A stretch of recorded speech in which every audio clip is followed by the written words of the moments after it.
Só na caixa. Mel, mel, mel, cara de pastel.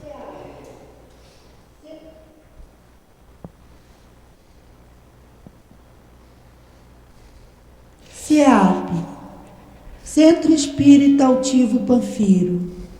Uma casa de amor. Boa noite aos nossos ouvintes. Que Jesus abençoe a nossa noite de estudos. Vamos estudar o Evangelho. Vou ler um trecho aqui para a gente fazer a prece. Capítulo 2, Meu reino não é deste mundo. Instruções dos Espíritos, uma realeza terrestre. Quem melhor do que eu pode compreender a verdade destas palavras de Nosso Senhor? Meu reino não é deste mundo. O orgulho foi a minha perdição na terra. Quem, pois, poderia compreender o nada que os reinos terrestres representam, se eu não compreendida? O que levei comigo da minha realeza terrestre? Nada. Absolutamente nada.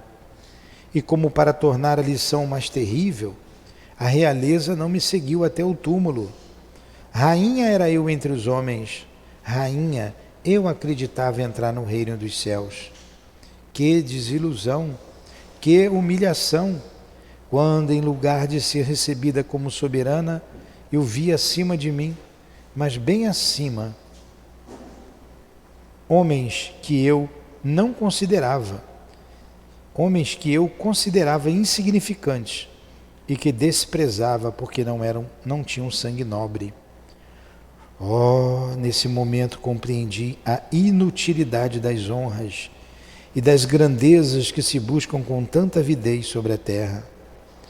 Para se preparar um lugar no reino dos céus, é preciso abnegação, humildade, caridade em toda a sua perfeita prática e benevolência para com todos. Não se pergunta o que fomos, qual a posição que ocupamos, mas o bem que fizemos, as lágrimas que enxugamos. Ó Jesus, dissestes que teu reino não é deste mundo, pois é preciso sofrer para chegar ao céu.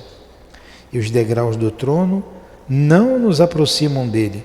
São os caminhos mais penosos da vida que nos conduzem a ele. Procuremos, pois, o caminho entre as dificuldades e os espinhos, e não entre as flores. Os homens correm em busca dos bens terrenos, como se pudessem guardá-los para sempre. Mas aqui não há mais ilusões. E eles logo se apercebem de que se apoderaram apenas de uma sombra e negligenciaram os únicos bens sólidos e duráveis, os únicos que lhes seriam proveitosos na morada celeste.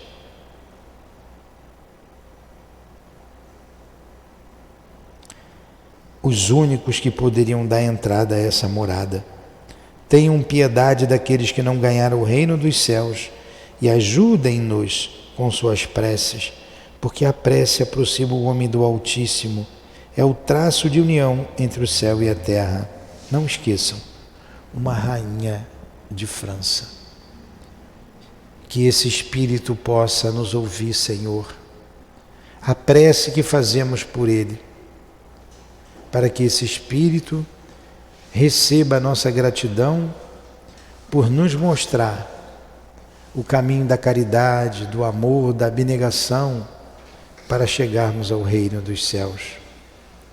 Obrigado, Senhor, obrigado Allan Kardec por essas mensagens. Obrigado, Altivo, amigos queridos que dirigem esta casa, que seja em nome de vocês, em nome da direção espiritual desta casa de amor, que seja em nome do amor, que seja em nome do nosso amor, do teu amor, Jesus, do amor de Deus, nosso Pai, que pedimos a devida permissão para iniciarmos os estudos da noite de hoje. Que assim seja. Graças a Deus. Então vamos lá. Sob as bênçãos de Deus, de Jesus, dos bons espíritos, nós entramos no capítulo 1, não é isso?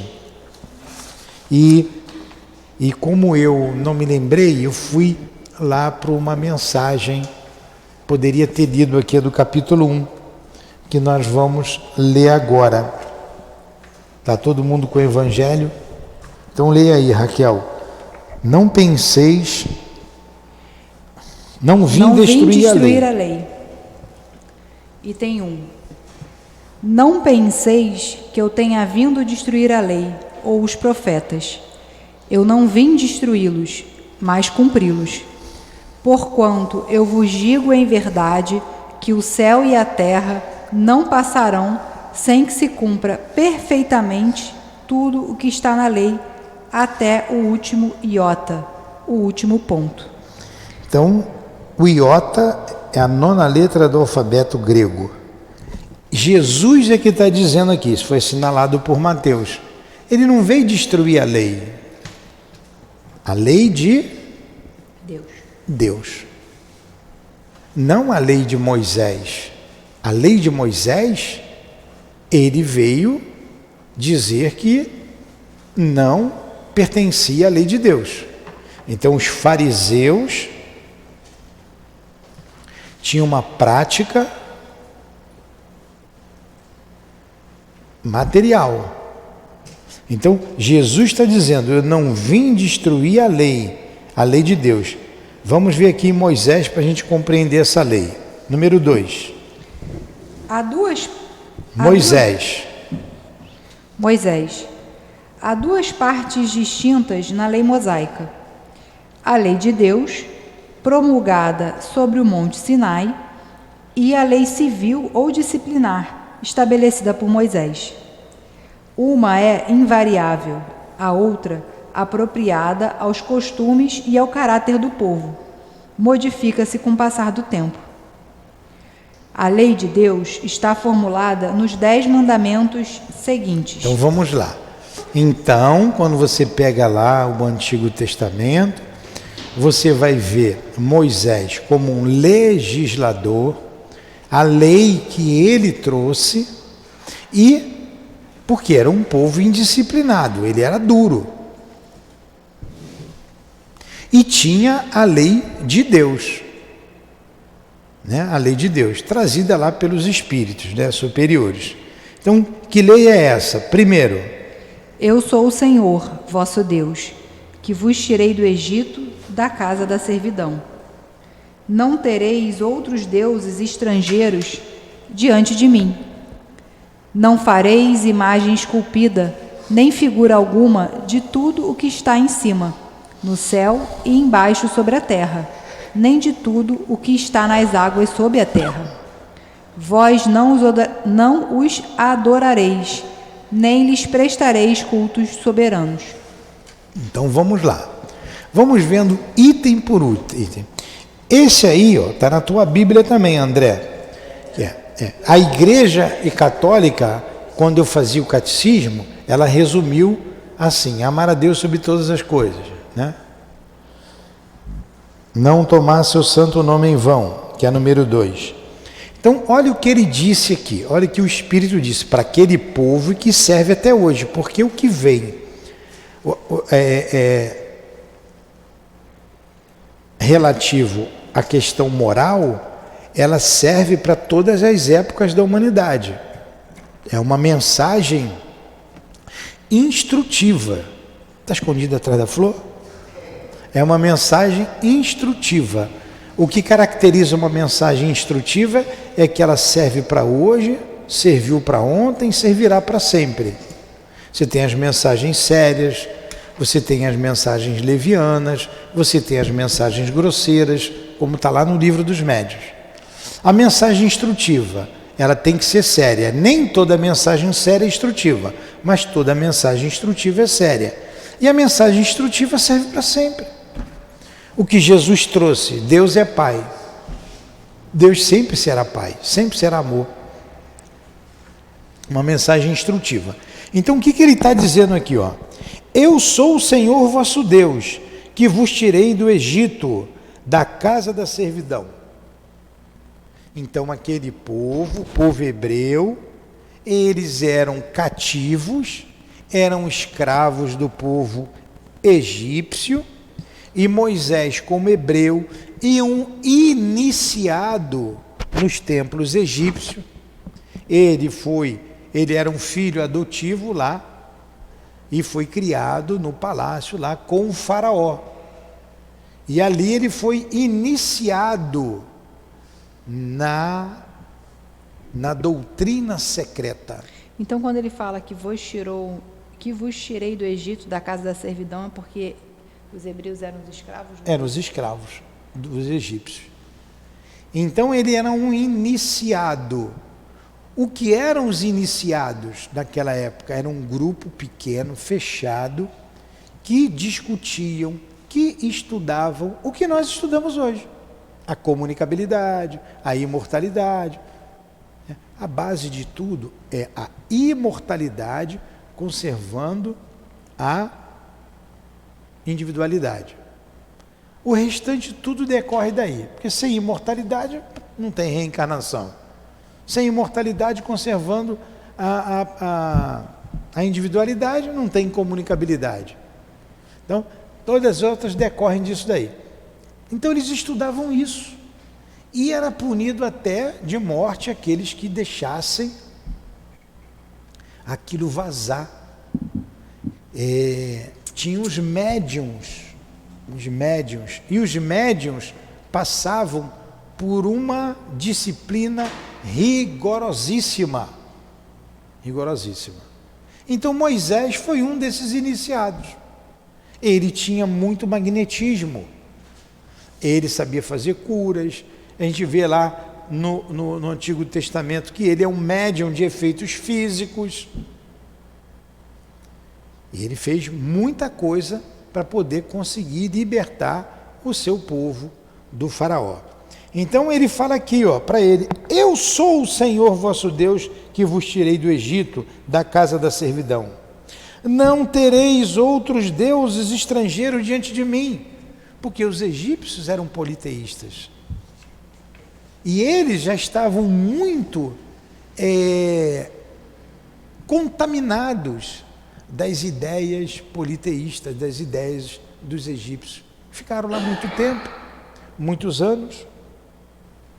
Não fareis imagem esculpida, nem figura alguma de tudo que está acima, em cima do céu, e em cima e embaixo sobre a terra, nem de tudo que está nas águas ou sobre a terra. Não vão fazer imagem, não. Por quê? Os egípcios tinham as suas imagens. Você vê lá, os romanos tinham as suas imagens.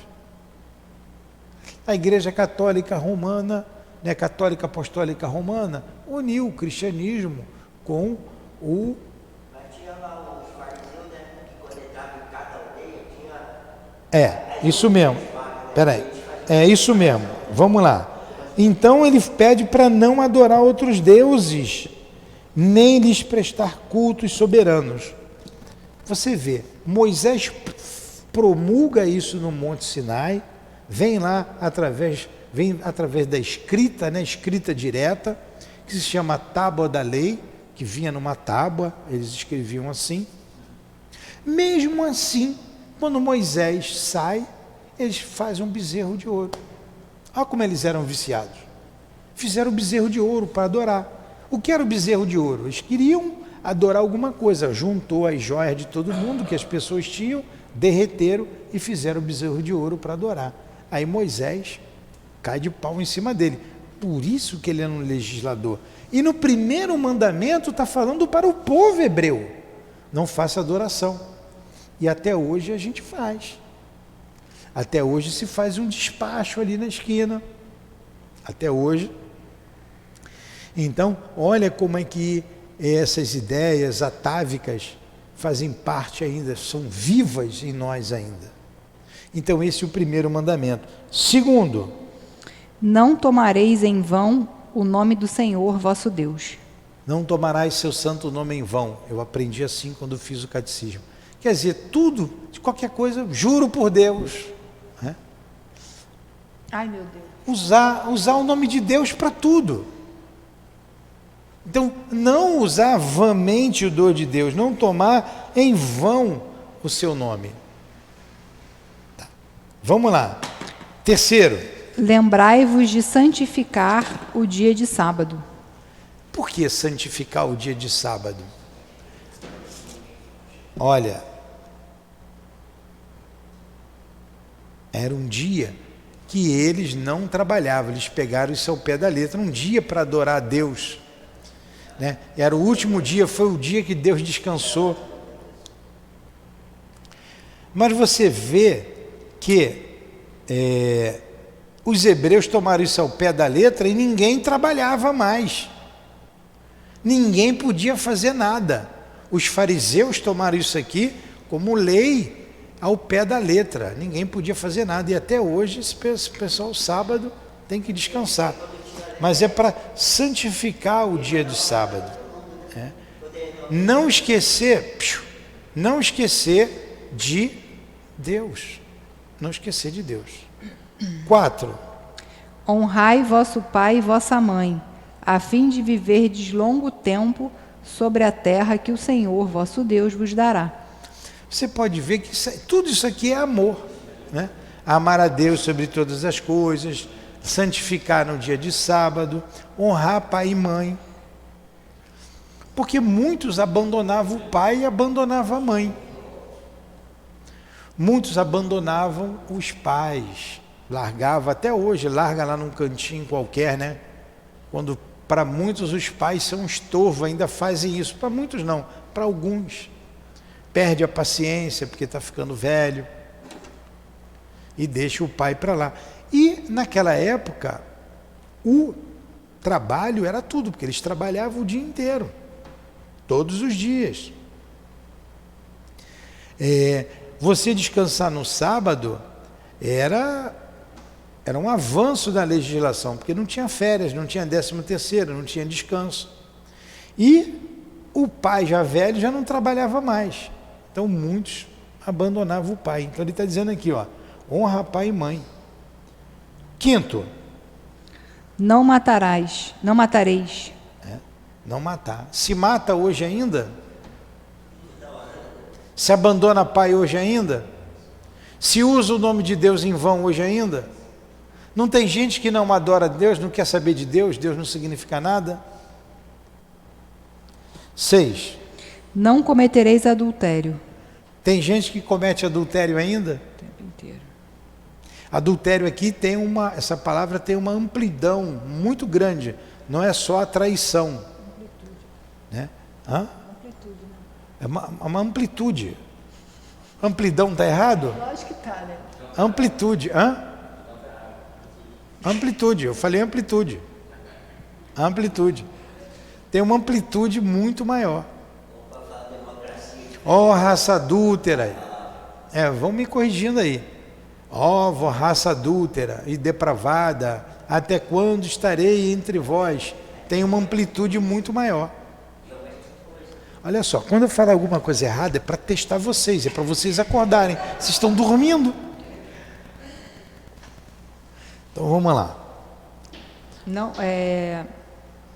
roubareis. Não roubareis. Não roubareis. Mel. Não dareis falso testemunho contra vosso próximo. Olha, você vê, não roubareis, e roubam até hoje.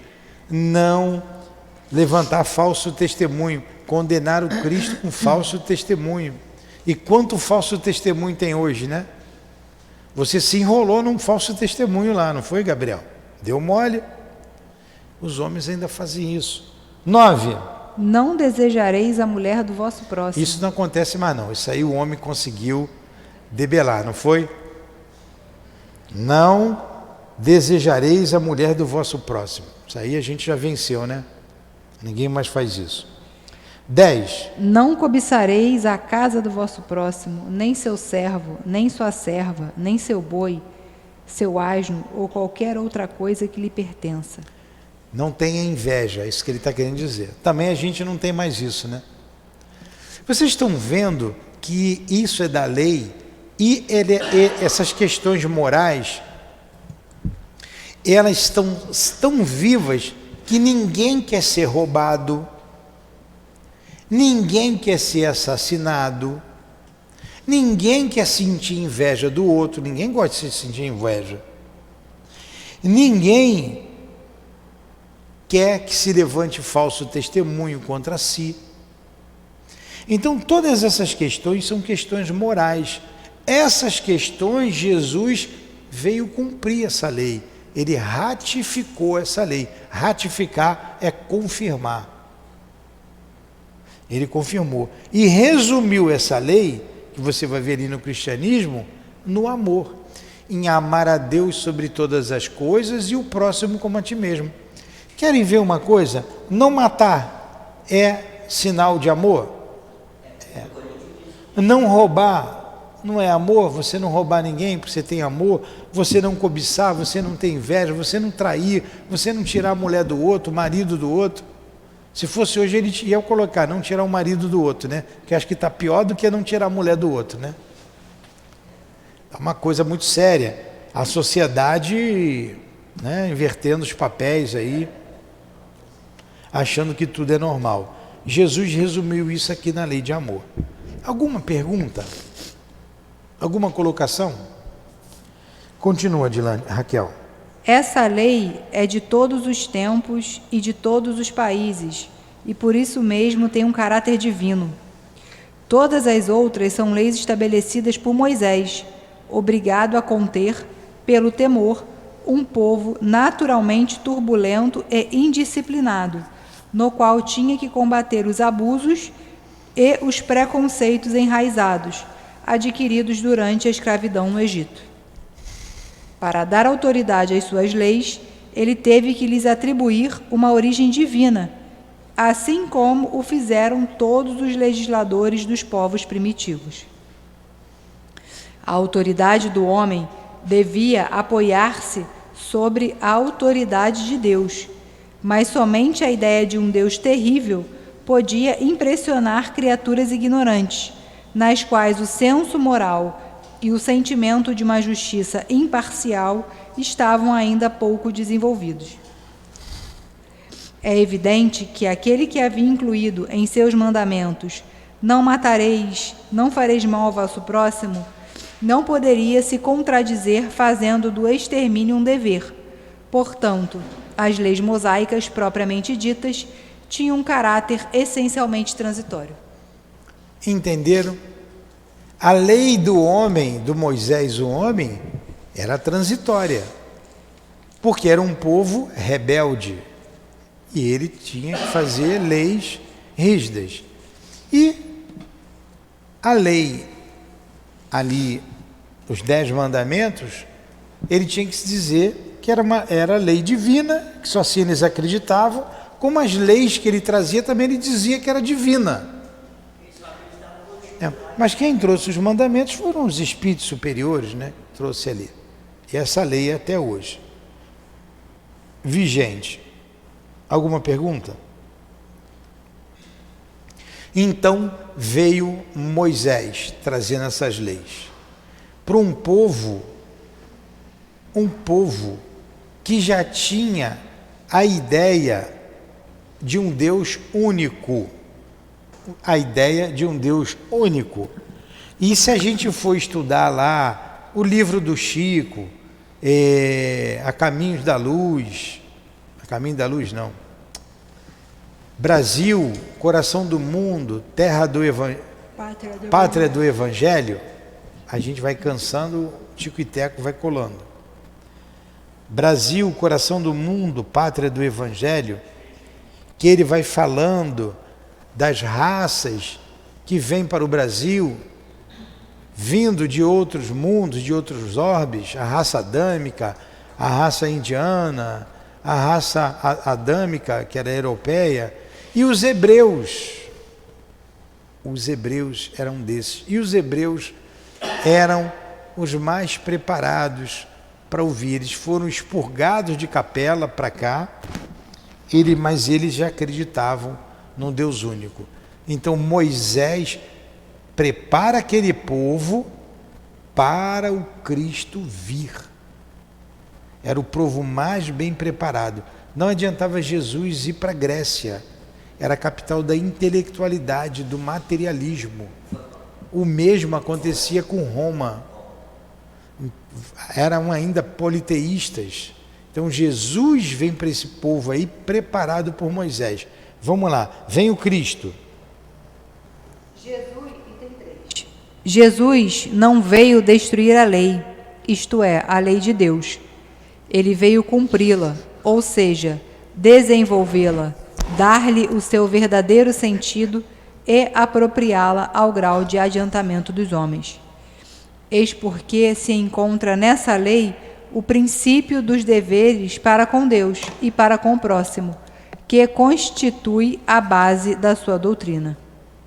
Quanto às leis de Moisés propriamente ditas, Jesus, ao contrário, modificou-as profundamente, seja no conteúdo, seja na forma.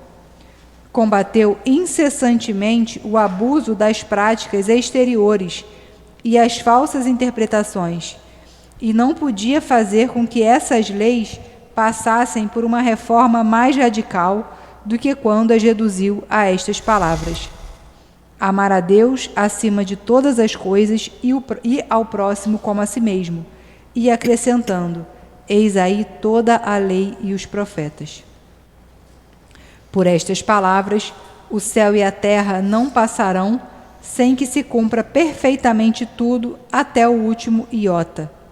Jesus quis dizer que era necessário que a lei de Deus fosse cumprida, isto é, fosse praticada sobre toda a terra, em toda a sua pureza, com todos os seus desenvolvimentos e todas as suas consequências.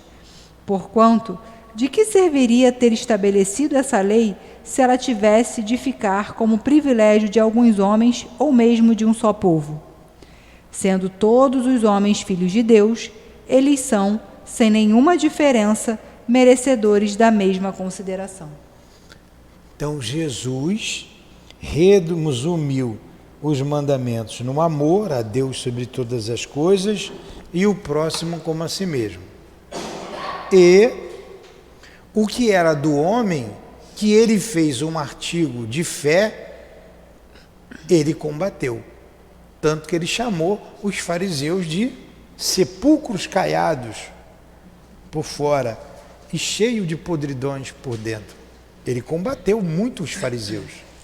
As práticas humanas, né? Os sacrifícios que eles faziam dos animais, não podia se fazer nada no dia de sábado, mas eles faziam. Tanto que Jesus vai curar dia de sábado e eles combatiam isso. Por que ele vai curar dia de sábado? Aí Jesus fala lá para o fariseu: vem cá, todo mundo esperando Jesus ali fazer a cura no sábado não podia fazer nada. Aí o que Jesus fala lá para os fariseus que estavam ali? Vem cá, se o seu boi cai no poço no dia de sábado, você não vai tirar ele de lá? Boi era sinal de riqueza. Eles ficaram calados, né? Claro que ia tirar, deixar o boi morrer porque era sábado. Então, se você vai tirar o teu boi, eu também posso curar. Ele cura lá o homem lá que tinha lepra no braço. Eles ficavam danados com Jesus, danado da vida, e tentavam pegá-lo de tudo quanto é maneira. Ele faz aquela cura lá daquele aleijado que mexiam as águas lá, não, acho que era a piscina de Siloé. Hã? Betsaida. Em Betsaida, isso. Era dia de sábado. Aí tinha um colega que dizia assim: Jesus era implicante, né? Tinha a semana inteira para curar. Achava de curar logo no sábado. Mas ele veio combater isso mesmo. Isso era um preceito humano, não era um preceito divino. A lei de Deus estava lá nos 10 mandamentos. Isso aí era a lei do homem. Mas e o santificar o sábado? Hã? E o santificar o dia de sábado? O santificar o dia de sábado não é você não fazer nada, é você ter um dia para Deus. E isso, você vê a misericórdia dos espíritos ali. É amor. Volto a dizer, não tinha sábado, não tinha domingo, trabalhava quando começava o dia, só parava quando terminava o dia. não tinha assistência médica, não tinha 13º, não tinha férias. E se você não trabalhasse, você não comia. Então trabalhava segunda, terça, quarta, quinta, sexta, sábado e domingo. Então isso já foi um avanço na legislação do homem. Ó, não deixa de adorar a Deus. Você tira um Deus, tira um dia da semana, tira um momento para você cuidar da alma. Eles fizeram disso aí um preceito humano. Ó, dia de sábado não pode fazer mais nada. Nada. Foi a interpretação que eles deram de acordo com os interesses deles. De acordo com os interesses dele. Exatamente isso. Depois, vamos lá, número 4. O papel de Jesus. O papel de Jesus, porém, não foi apenas o de um legislador moralista, sem outra autoridade que a da sua palavra. Ele veio cumprir as profecias que haviam anunciado sua vinda, e a sua autoridade provinha da natureza excepcional do seu espírito e da sua missão divina. Ele veio ensinar aos homens que a verdadeira vida não está na terra, mas no reino dos céus.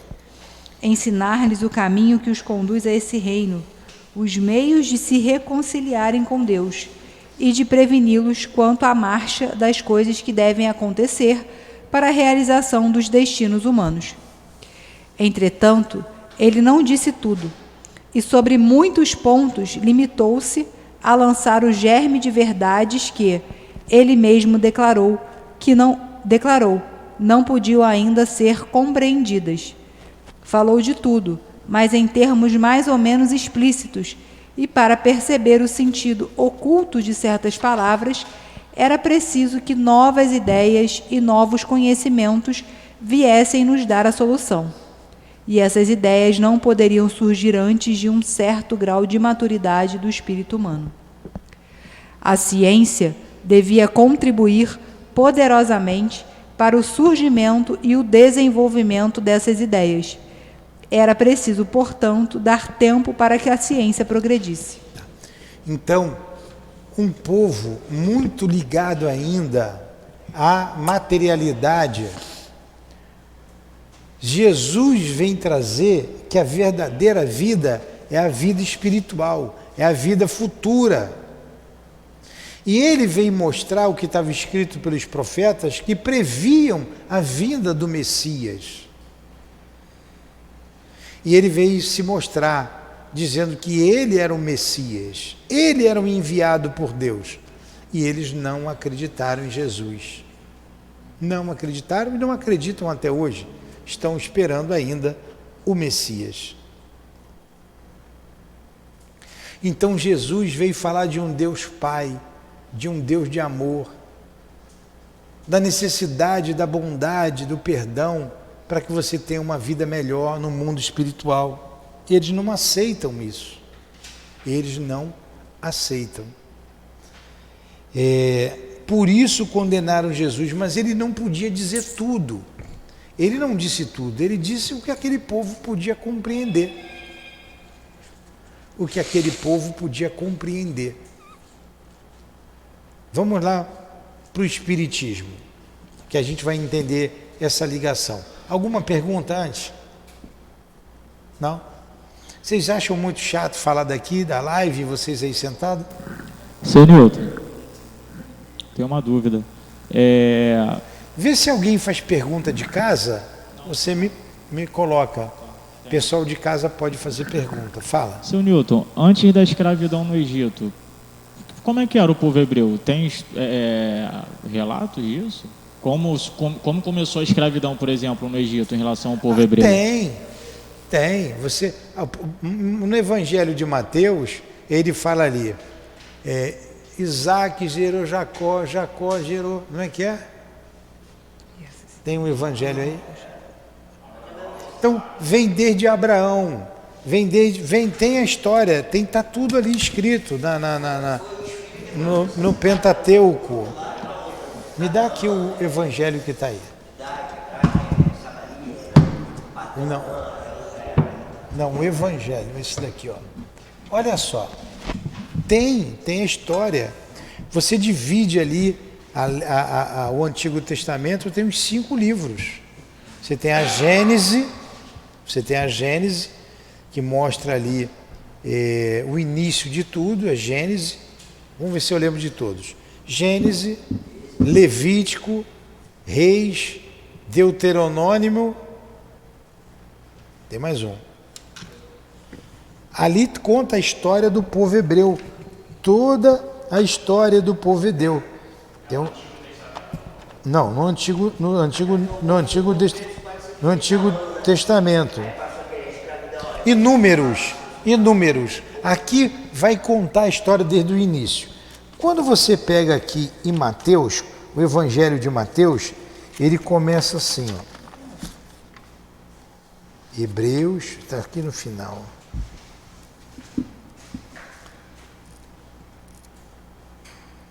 Apocalipse.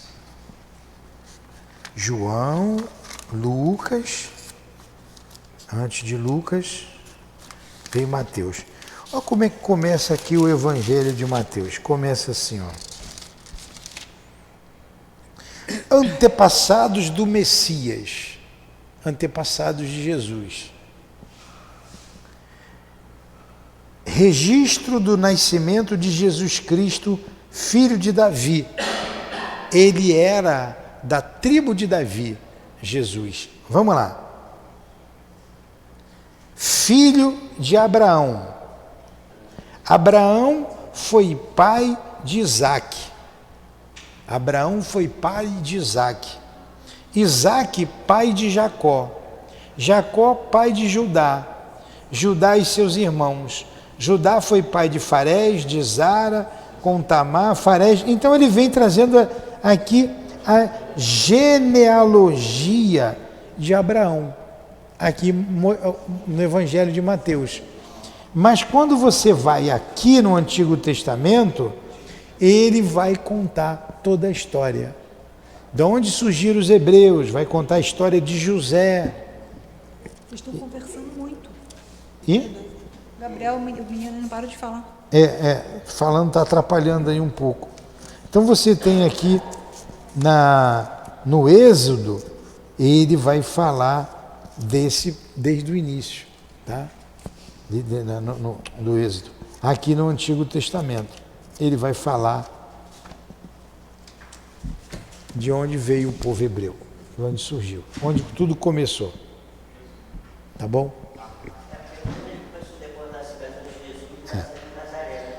Vamos para o Espiritismo agora. Vamos lá, Dilane. Raquel. Daqui a pouco eu chamo de Dilane, de Raquel, quando vou ficando cansado, vamos embora. O Espiritismo.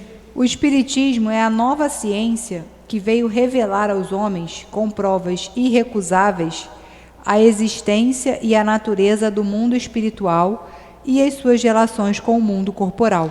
Olha só, essa é uma definição espetacular de Espiritismo. O que é o Espiritismo? O Espiritismo é a nova ciência que veio revelar aos homens, com provas irrecusáveis, a existência, a natureza do mundo espiritual e suas relações com o mundo corporal. Uma definição muito boa, não é? Muito boa. E isso aqui é que é o Espiritismo. Através da mediunidade, ele vem provar a existência do mundo espiritual. Fala, André. Eu acho que teve assim, uma troca de palavras, né? No grau espiritual, né? Vem da parte hebraica, da cidade de Nazaré, onde Jesus nasceu, e a parte dos magos. Isso mesmo. Tá bom. Continua aí, Dilane. Vamos lá, André. Continua. O Espiritismo nos mostra esse mundo, não como algo sobrenatural, mas ao contrário, como uma das forças vivas e incessantemente atuantes da natureza, como a fonte de uma infinidade de fenômenos até então incompreendidos, e por essa razão rejeitados como pertencentes ao domínio do fantástico e do maravilhoso. É a essas relações que o Cristo faz alusão em muitas circunstâncias, E é por isso que muitas coisas que Jesus disse ficaram incompreendidas ou foram erradamente interpretadas. O Espiritismo é a chave com a ajuda da qual tudo se explica com facilidade. Então, Jesus não podia dizer tudo, porque aquele povo não alcançava. Eu não posso chegar para Mel. Quantos anos você tem, Mel? 6 anos. Está em dúvida? 6? Eu não posso chegar para Mel e ensinar para ela matérias lá da faculdade, que a gente só aprende na faculdade. Ela não tem maturidade para isso. O homem não tinha maturidade para entender muita coisa. E muita coisa que ficou no campo do milagre, o Espiritismo veio desvendar isso. Jesus não fez milagres. Como que ele não fez milagre? Claro que não. Ele não podia agir fora da lei. Milagre é uma coisa uma coisa fora da lei, uma mágica. Ele não podia fazer isso. Hoje a gente entende que ele usava o fluido dele, a energia dele para poder curar. Então o Espiritismo vem ensinar muita coisa que ele falou. Por exemplo, Jesus disse: há muitas moradas na casa do meu Pai. A gente vai ver ali no capítulo 3. Ele não podia falar dos planetas. Hoje o Espiritismo fala: existem vários planetas, existe vida em tudo quanto é planeta, né? A pluralidade dos mundos habitados. Ele não podia entrar em mais detalhes, então ele foi se resumindo no que ele podia dizer. Para a gente terminar, número 6. A lei do Antigo Testamento está personificada em Moisés e a do Novo Testamento está no Cristo. O Espiritismo é a terceira revelação da lei de Deus, mas não está personificada em nenhum indivíduo, porque é o produto do ensinamento dado, não por um homem, mas pelos Espíritos, que são as vozes do céu, sobre todos os pontos da terra, e por uma multidão inumerável de intermediários. É, de certa forma, um ser coletivo, abrangendo o conjunto de seres do mundo espiritual, vindo cada um trazer aos homens a contribuição de seus conhecimentos para fazê-los conhecer aquele que o mundo e a sorte que nele os espera. Entenderam? Está bem claro, né? 7. Assim como Cristo disse: eu não vim destruir a lei, mas cumpri-la, o Espiritismo igualmente diz: eu não vim destruir a lei cristã, mas cumpri-la. O Espiritismo nada ensina que seja contrário ao que o Cristo ensinou, mas desenvolve, completa e explica em termos claros para todas as pessoas o que só foi dito sob a forma alegórica. O Espiritismo veio cumprir no tempo predito o que Cristo anunciou e preparar a realização das coisas futuras. Ele é, portanto, obra do Cristo, que o preside, assim como igualmente o anunciou, a regeneração que se realiza e que prepara o reino de Deus sobre a terra. Ficou bem claro? Então o Espiritismo, vocês vão ver lá para frente, ele veio com um grande objetivo, que é desenvolver, que é alavancar o progresso moral da humanidade. Ele veio para isso, tá? Então veio Moisés, veio Jesus, veio a doutrina espírita. Moisés foi para o povo hebreu preparar aquele povo para o Cristo. E o Espiritismo veio, e os mais preparados são aqueles hebreus que ouviram Jesus. Significa, Gabriel, que você, não vou falar 100%, mas que você ouviu Moisés, ouviu Jesus, está ouvindo a doutrina espírita, ainda continua rebelde. Está há 3.500 anos aprendendo. Nós estamos aí há muito tempo sem dar a devida importância ao que é do espírito, o que é da alma. Você coloca Moisés aí 1500, 1600 anos antes do Cristo, mais 2000 anos, vem a doutrina espírita, estamos nós aqui, há 3500 anos. Não aprendemos a amar. Não aprendemos a amar. A gente confunde o amor material, o amor com o amor do coração que Jesus veio ensinar. Então, um grande mandamento que Jesus nos dá, que é amai-vos uns aos outros como eu vos amei, a terra ainda não cumpre este mandamento. Por isso a dor, a miséria, as lágrimas, os vícios, as paixões de todas as ordens sobre a terra. E nós estamos aqui ainda. E mesmo nós, espíritas, a grande maioria não aprendeu a amar. Infelizmente, nós não aprendemos a amar. Que aprendamos aqui nesta casa, que foi inspirado pelos guias, que ela se chamasse uma casa de amor.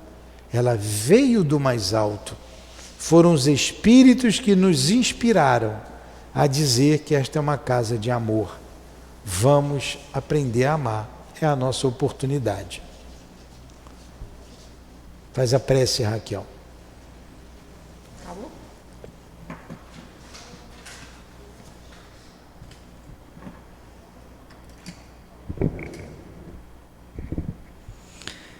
Mestre Jesus, Deus, nosso Pai, espíritos amigos, trabalhadores aqui do SEAP, benfeitores, agradecemos a oportunidade que tivemos essa noite do estudo em torno do Evangelho, o segundo Espiritismo, de todo o aprendizado que tivemos no dia de hoje e que vimos tendo ao longo de todas as quintas-feiras com esse estudo. Agradecemos mais uma vez essa oportunidade de aprender, de crescer, de evoluir, de refletir, de entendermos sobre o mundo espiritual, de entendermos sobre a doutrina espírita, para sermos pessoas, espíritos melhores a cada dia. E nesse momento, encerramos o nosso estudo, pedimos a Deus, pedimos a Jesus, pedimos a todos esses espíritos amorosos e bondosos que, em nome do amor, encerremos o nosso estudo da noite de hoje. Que assim seja.